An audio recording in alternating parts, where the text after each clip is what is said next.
Patrice Ferrus, quand vous avez commencé sur LCI en 99 ou en 2000, est-ce qu'à ce moment-là, vous avez été choisi pour votre couleur? Je ne sais pas. Il faudrait demander ça aux gens qui m'ont recruté, mais simplement... En partie, en tout cas. Je pense, mais à la limite, c'est quelque chose... On a bien dit. Je l'assume complètement.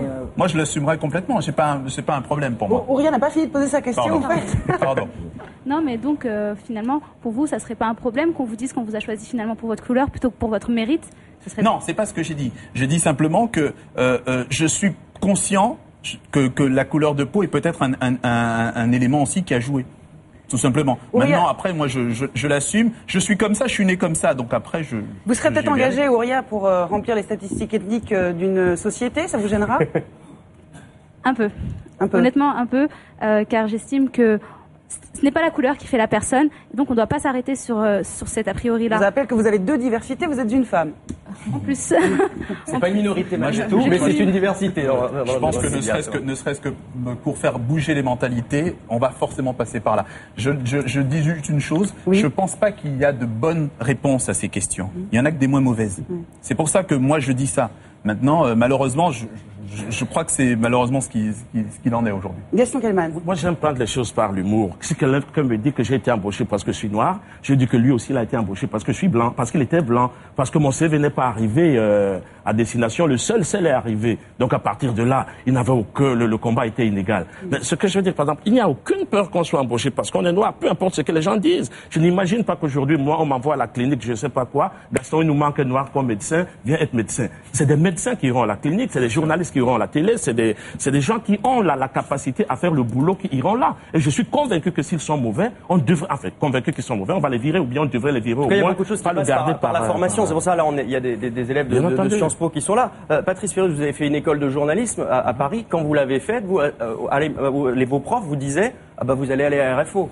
Oui, ça se passait comme ça. C'est ce qu'on m'a dit quand je faisais effectivement. C'était il y a pas longtemps, ça. C'était pas il y a pas si longtemps, quand on faisait effectivement les exercices de télévision. On me disait il faudrait peut-être que je prenne d'autres teintes pour mes vêtements parce que à RFO ça n'irait pas. C'est plus coloré à RFO. Voilà. Ce genre de choses aussi ça existait il y a quoi? Il y a même pas 10 ans.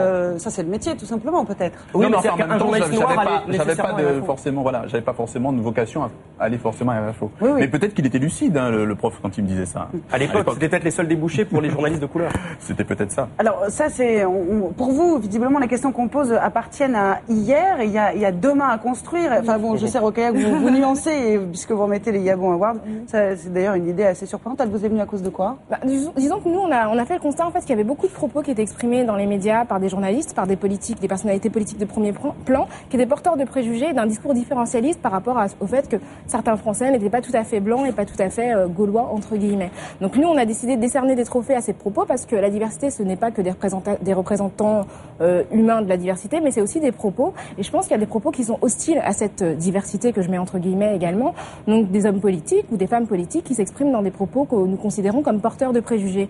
Et l'idée, elle est venue parce qu'on trouvait que ces propos tellement absurdes qu'on s'est dit qu'il serait intéressant de les tourner en dérision et de les mettre en lumière. Donc ces trophées s'appellent les Yabon Awards.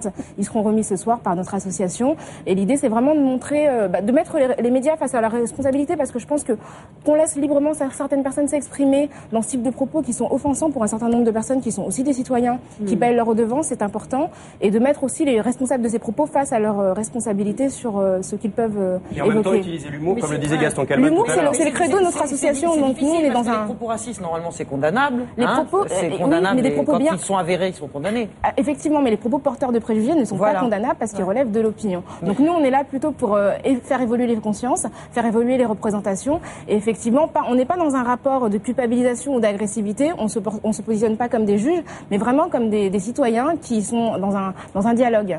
Alors l'humour, même s'il est cinglant, visiblement, ça fait partie des armes pour faire avancer les choses. Je m'adresse à vous cinq. Est-ce qu'il y a des choses qui vous semblent inatteignables du fait de votre origine? Donc je rappelle que c'est grâce à la Convention éducation prioritaire qui a été mise en place il y a 8 ans par Sciences Po que vous avez eu accès aux études à Sciences Po. Vous venez tous de collèges et de lycées classés en ZEP. Alors est-ce qu'il y a une chose pour vous qui est inatteignable, Julien? Youssef. Pardon, Youssef. Vous voyez, vous avez une tête de Julien. Voilà, c'est comme ça. Youssef. Je pense, par rapport aux médias et au cinéma, l'objectif serait peut-être, je sais pas, un Oscar ou enfin vraiment une récompense qui permettrait de mettre en valeur ses talents et de démontrer qu'en France, il y a des gens d'origines différentes, de couleurs différentes qui sont tout aussi capables de réussir. Et je pense que ça serait un signe de reconnaissance, un grand symbole pour le pays. Enfin, vous voulez faire quoi, Youssef, vous? Pour l'instant, je suis en première année, mais je pense plutôt les affaires internationales. Est-ce que vous pourriez être ministre? Je dis pas non, mais pourquoi pas? Je m'intéresse pas tant à vos motivations, à vos envies, est-ce que ça correspond à une réalité pour vous, dans votre tête? C'est possible, ça n'est pas possible? Pour prendre l'exemple aujourd'hui, la situation actuelle, le président a déjà nommé des personnes qui étaient Ramayad ou Rachida Dati qui sont placées dans des postes vraiment très assez importants, élevés, très importants. Et c'est un bon début. C'est sa valeur d'exemple pour vous? C'est la valeur d'exemple, mais il ne faut pas non plus tomber dans l'autre extrême qui serait de nommer des gens juste parce qu'ils sont blancs, parce qu'ils sont noirs. Alors tout le monde fait comme ça. C'est pas mal. Juste parce qu'ils sont noirs. On ne peut pas faire que du symbole. Il faut faire, le mérite. C'est pour ça que vous êtes où vous êtes. Il ne faut pas faire uniquement du symbole. C'est ce que vous nous dites. Il faut donner aux gens les moyens de mériter leur réussite, tout simplement. Alors j'aimerais réagir sur ça. Justement, le président de la République a présenté à plusieurs reprises Ramayad comme étant sa Condoleezza Rice. Je trouve qu'en termes de stigmatisation, on fait difficilement pire parce que ces deux femmes n'ont rien à voir l'une avec l'autre, si ce n'est qu'elles sont toutes les deux noires. Et je trouve que c'est enfermer quelqu'un qui est un ministre de la République dans sa couleur de peau. Il y a Fadela Amara aussi, on le précise parce que oui, je prends cet exemple parce que c'est celui qui a été le plus cité. Pour montrer qu'il y a des choses qui avancent, il y a la fondation TF1 qui a été créée l'année dernière, parce qu'on dit souvent que certaines grandes chaînes privées ne font pas grand-chose. On critique souvent TF1 sur cette question de la diversité, enfin moins depuis Harry Roselmack, mais il y a donc une fondation qui a été créée l'été dernier, qui a donc recruté 8 jeunes de banlieue pour être formés au métier à la fois de journaliste, mais aussi aux métiers qui sont en coulisses, c'est-à-dire technique, réalisateur, etc.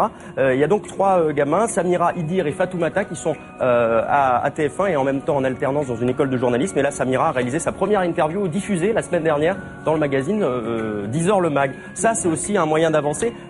Alors je pense qu'il ne faut pas tout confondre, diversité, banlieue, je pense qu'on confond des choses qui sont différentes. Mais il y a une question qui est raciale et il y a une question, il y a deux questions. Il y a deux questions, il y a une question sociale et il y a une question raciale qui est complètement transversale. Je pense qu'on peut être, donc je pense que c'est deux choses qui sont différentes. Raphaël, pour conclure, parce qu'on arrive au bout malheureusement. Là-bas de mon public, de mon équipe, il y a quand même quelqu'un dont on n'a pas parlé, qui n'a pas été choisi ou désigné, mais élu. Ça se passe aux États-Unis, c'est Barack Obama, président des États-Unis. Élu, rappelons-le effectivement, et qui déclenche pas mal de questions ici. Vous nous avez vu en noir ou en blanc. La question que nous tentions de nous poser aujourd'hui, c'est est-ce que la liberté, l'égalité et la diversité passent par la couleur de peau? Il semblerait que non, pas vraiment. La question est trop compliquée. Moi, je peux pas répondre.